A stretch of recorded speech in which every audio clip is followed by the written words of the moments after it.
professores e alunos da Rede Municipal de Ensino de Vila Velha. Eu sou a Gisele Sonsim, coordenadora de Educação Ambiental nas escolas da Secretaria de Educação de nosso município. Considerando que no dia 22 de março comemora-se o Dia Mundial da Água, preparamos uma programação virtual muito especial para vocês. E em nome de nossa secretaria, convidamos representantes da Secretaria de Meio Ambiente. Desejamos que as temáticas a serem apresentadas promovam uma reflexão sobre o uso racional da água e a preservação do meio ambiente. Para este primeiro bloco, convidamos a doutora Manuela Bernardes Batista a ministrar a palestra A Influência dos Rios na Saúde dos Mares. Olá, meu nome é Manuela, eu sou bióloga, sou também coordenadora de Educação Ambiental aqui da Prefeitura de Vila Velha. E hoje, nesse dia 22 de março, que é comemorado o Dia Mundial da Água, eu venho falar para vocês um pouquinho sobre a influência dos rios na saúde dos mares. Essa data, ela tem o objetivo de alertar a população internacional sobre a importância da preservação da água para a sobrevivência de todos os ecossistemas do planeta. E dentre esses ecossistemas, existem os mares que são extremamente importantes para a vida do ser humano, né? Ele possui uma grande importância ecológica. Esses ambientes, principalmente que se encontram nos ambientes de transição entre a terra e a água, eles possuem características e diversidade de espécies e recursos que possibilitam o equilíbrio destes ambientes e uma vida saudável para os seres humanos que aproveitam destes ecossistemas. Por exemplo, as regiões dos mangues, as regiões também dos costões rochosos, os recifes de corais, nesses ambientes concentram uma grande diversidade de vida. Também existe a importância social destes ecossistemas, né? Como, por exemplo, o transporte marítimo, que é bastante utilizado, o lazer e o turismo, que propicia aí uma qualidade de vida, e também é fonte de alimento e de renda para diversas famílias, né? Dentre os serviços ecológicos que esses ambientes nos fornecem, eu destaco aqui a produção de oxigênio, que é uma das funções mais vitais, né, para a existência da vida. Tanto as algas marinhas quanto as florestas terrestres, elas são consideradas organismos fotossintetizantes por captar a energia solar, transformar essa energia em energia química e em compostos que auxiliam aí no crescimento dessas espécies, né, dessas algas e dessas plantas terrestres. E durante esse processo de fotossíntese, elas também captam o CO2 existente na atmosfera e libera o O2. E o CO2, né, pessoal, lembrando que é um dos gases principais causadores do efeito estufa. E vocês já devem ter ouvido falar que a Amazônia é o pulmão do mundo. Porém, o verdadeiro pulmão do mundo podem ser considerados os oceanos. Isso porque as florestas, quando elas também, além de fazerem fotossíntese, elas também respiram, né? E aí, durante o processo de respiração, as plantas terrestres, elas consomem boa parte do oxigênio que elas mesmas produzem. Já as algas, né, dos ambientes marinhos, elas são um pouco mais eficientes nesse sentido. Elas precisam de uma taxa bem menor do oxigênio que elas produzem, fazendo com que esse balanço na produção de oxigênio seja maior nos oceanos, tornando eles, então, o verdadeiro pulmão do mundo. Bom, no entanto, todos esses serviços e essas importâncias ecológicas, elas estão correndo risco devido à poluição dos mares, né? Todo mundo já sabe que não dá para julgar, que não se deve jogar lixo nas praias, não é mesmo? Porém, de onde, então, vem tanto lixo nos nossos mares, né? São 25 milhões de toneladas de lixo por ano que chegam nos nossos mares e nos nossos oceanos. E esse lixo, na maior parte das vezes, esses resíduos, essa poluição, ela vem acarretada aí pelos rios. Os rios, né, através do seu curso d'água, traz toda essa poluição gerada no interior do país, no interior das cidades, até o litoral. inclusive o esgoto, né? Que, como todo mundo já sabe, a maior parte dos rios, eles desaguam no mar. Dentre esses poluidores, o esgoto doméstico e industrial é o que gera maior prejuízo, causando a eutrofização e a morte dos rios. O esgoto, quando ele é jogado diretamente num rio, num canal ou num córrego, por exemplo, ele torna essa água imprópria para o consumo humano, mas também não só para o humano, para toda a vida existente na água, né? O que acaba gerando a morte desses rios. E como eu disse, no final, sempre um rio pode desaguar em outro e finalmente nos oceanos, nas nossas praias, causando então danos à biodiversidade marinha. E aqui eu destaco mais uma vez as algas, né, que são fotossintetizantes, mas também são excelentes bioindicadoras da qualidade do meio ambiente. O que quer dizer isso? Essas algas, essas espécies, elas são sensíveis à poluição. Então, quando você chega num ambiente de costão rochoso numa praia e ali você vê uma grande diversidade de algas, um colorido, né, diversas espécies ocupando aquele local, isso é um sinal de que aquele ambiente é saudável.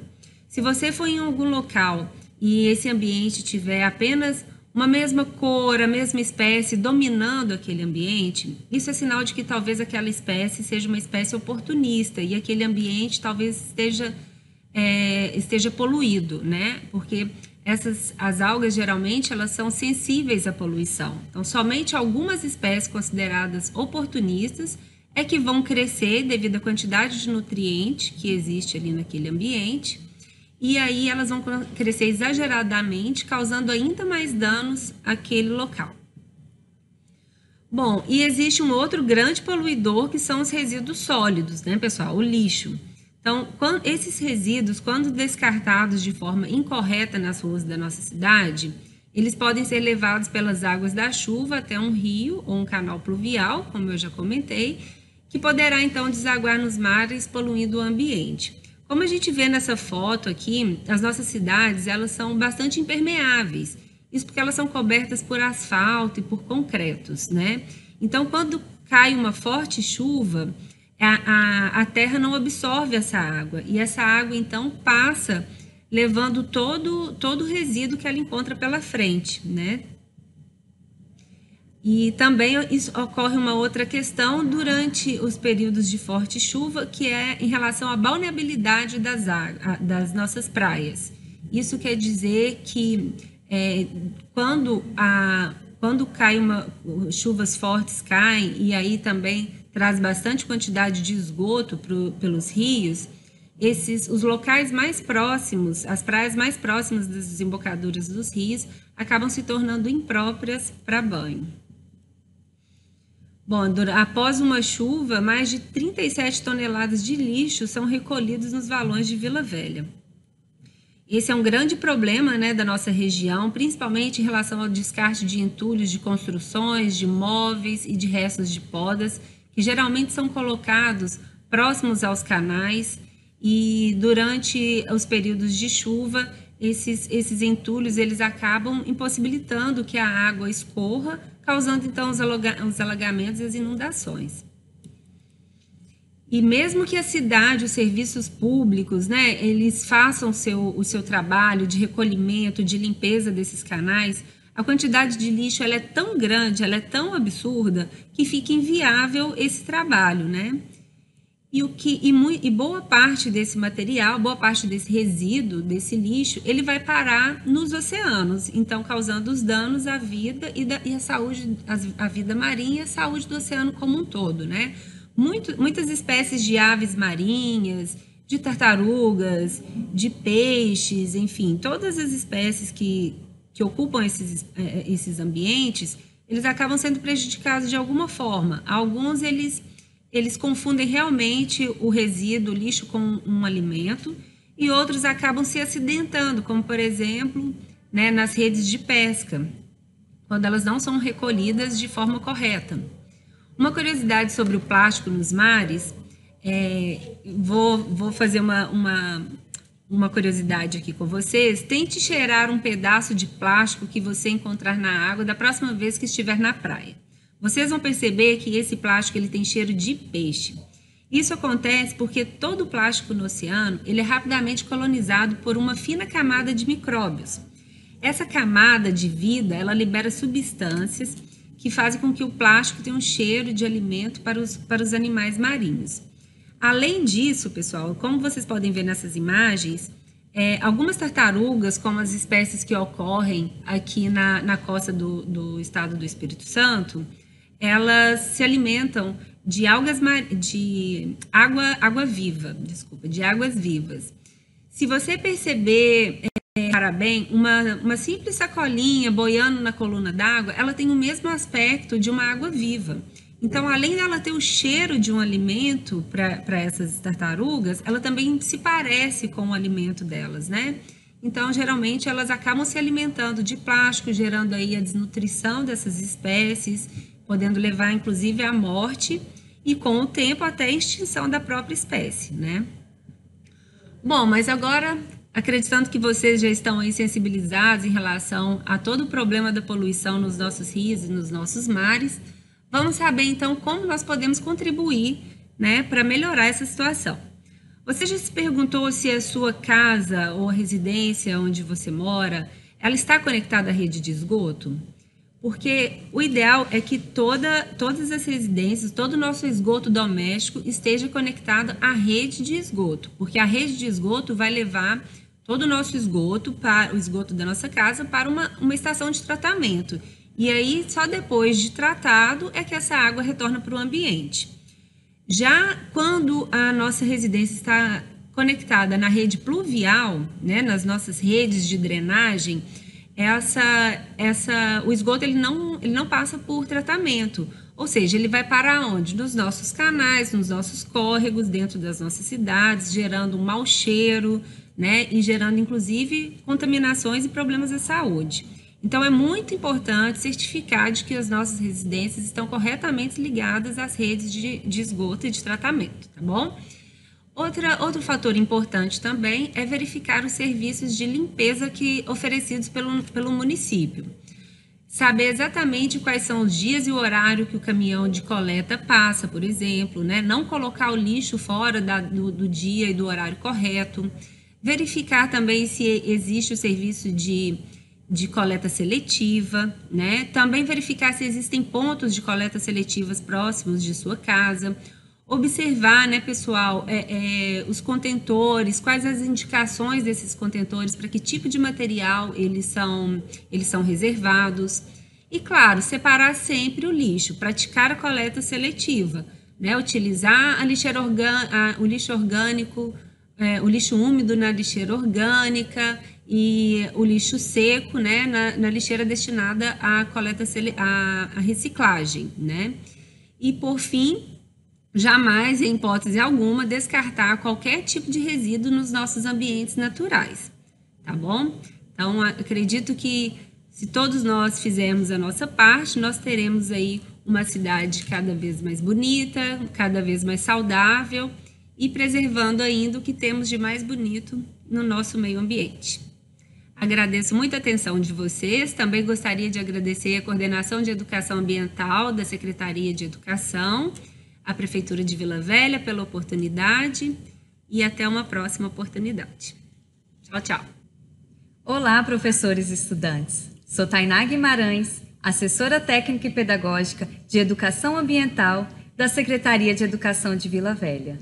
Dando continuidade à comemoração do Dia Mundial da Água, convidamos vocês a prestigiarem a palestra Manguezal, Fonte de Vida e Alimento, ministrada pelo biólogo Jorge Rogério Pereira Alves, coordenador de Recursos Naturais da Secretaria Municipal de Meio Ambiente. Olá, quem fala aqui é Rogério, eu sou coordenador de Recursos Naturais da Prefeitura de Vila Velha e hoje, em comemoração ao Dia das Águas, vou falar para vocês sobre os manguezais. Os manguezais, eles são ambientes que se desenvolvem ao longo da costa, né, na faixa tropical e subtropical do mundo, e no Brasil ele se distribui desde o Amapá até Santa Catarina. Ele sempre ocorre em ambientes de mistura, onde a gente tem presença de água salobra, e desempenha diversas funções, as quais a gente pode destacar como proteção da linha da costa, retenção de sedimento. É um ambiente que funciona como filtro biológico, funciona como uma área de concentração de nutrientes e alimentos, é responsável pela renovação dos estoques pesqueiros e funciona como uma área de abrigo, nidificação e alimentação para as aves. As plantas encontradas nos manguezais, elas são popularmente conhecidas como mangues, né? Então nós temos 3 tipos de mangues: mangue branco, mangue vermelho e mangue preto, que são denominações dadas por populares, né? Pela população, pela comunidade que pesca. E podemos ter ainda a ocorrência de uma outra espécie de mangue, outro tipo de mangue, que é conhecido como mangue de botão. Também ocorrem outros vegetais nesse ambiente, como por exemplo a presença de algas, líquens, bromélias, orquídeas e samambaias. Aqui nós demonstramos os 2 tipos de mangue, né? O mangue vermelho, que é pela espécie Rhizophora mangli, e o mangue branco, que é representado pela espécie Laguncularia racemosa. O mangue preto é conhecido como Avicennia shaueriana, tá? Tanto o mangue preto quanto o mangue branco possuem essas raízes respiratórias ou pneumatóforas, enquanto que o mangue vermelho possui raízes em forma de escora. A fauna do manguezal ela é muito rica, né, e muito diversificada. Nós temos diversos grupos presentes nos manguezais, entre anelídeos, moluscos, crustáceos, aracnídeos, anfíbios, répteis, aves, mamíferos e insetos, né? E esses animais eles se distribuem em diversos ambientes do manguezal. Eles podem ser encontrados tanto na água, quanto no sedimento e quanto na vegetação. Aqui, exemplos de alguns tipos de animais, né? O molusco, também conhecido como cafezinho, né? Que vive sobre a casca das árvores. Nós temos o caranguejo, conhecido como chama-maré. Temos também o caranguejo aratu. Temos também o caranguejo uçá, que faz essa toca com sedimento, com essa grande quantidade de lama. Se vocês observarem a toca, ela tem um aspecto redondinho, e aí eu posso garantir para vocês que isso é uma toca de uma fêmea, porque o macho faz a toca um pouco mais oval. Nas aves, nós temos a presença das garças e dos colhereiros, que são as garças rosas. Temos também a presença de biguais e os maçaricos, que também ocorrem nesse ambiente, sempre se alimentando e se deslocando na área de manguezal. É importante falar que algumas espécies de maçaricos são migratórios e se deslocam do hemisfério norte até o hemisfério sul para se abrigar e se alimentar nas áreas de manguezais. Só que além da fauna, o manguezal também é muito importante para o homem, né, para as comunidades costeiras. No Brasil, nós temos até 1 milhão de pessoas que dependem do manguezal diretamente, né? E entre os recursos mais utilizados pelos humanos no manguezal, nós destacamos os caranguejos, caranguejo uçá, guaramu e aratu, o siri, nós temos o siri azul, siri açu, siri de boca amarela, os camarões, camarão rosa, branco, cinza, 7 barbas, como exemplo. E entre os mariscos nós temos o berbigão, sururu, a unha de velho, a lambreta, a tarioba e as ostras. Os peixes também são muito importantes na alimentação da população pesqueira. E nós temos diferentes espécies que ocorrem nas áreas de manguezal, entre elas carapicu, marimbá, parati e cioba. As plantas, elas são muito utilizadas pelo homem também para a construção de casas, cerca, cabos para ferramentas, são utilizadas em remédios, em rituais nupcial, para extração de tanino para fabricar panela, em especial no nosso estado, aqui no Espírito Santo, né, onde a moqueca é o prato principal, e para você ter uma produção da panela de barro, a etapa final da produção da panela de barro é o tingimento com tanino, que é extraído do mangue vermelho. E aí você junta não só a produção de panela, mas também todos os frutos do mar na produção do prato, que dependem do manguezal para se desenvolver. É importante falar também que os manguezais eles funcionam como um berçário da natureza, né? Várias espécies elas vivem no manguezal, vêm no manguezal para se alimentar e se reproduzir. Por conta disso, esse ambiente ele é preservado, tem diversos artigos legais que protegem o manguezal, e em destaque a Lei 4771 de 1965, né? E a Resolução CONAMA de 1985, que define no artigo 2 que o manguezal é classificado como uma reserva em toda a sua extensão. É importante dizer que também é fundamental a preservação dos manguezais para que todas essas espécies se mantenham, né, o ambiente continue se desenvolvendo e continue dando subsistência a todas as famílias que dependem do manguezal diretamente. E é fundamental que se mantenha a preservação, e esse tipo de informação que nós estamos veiculando aqui é importante para que se tenha entendimento do ecossistema e que se direcione ações para a preservação desse ambiente. Então é isso, gente. Espero que vocês tenham aproveitado as informações, essa informação seja muito útil no dia a dia de vocês e também na transmissão de informação para os alunos. Um grande abraço a todos.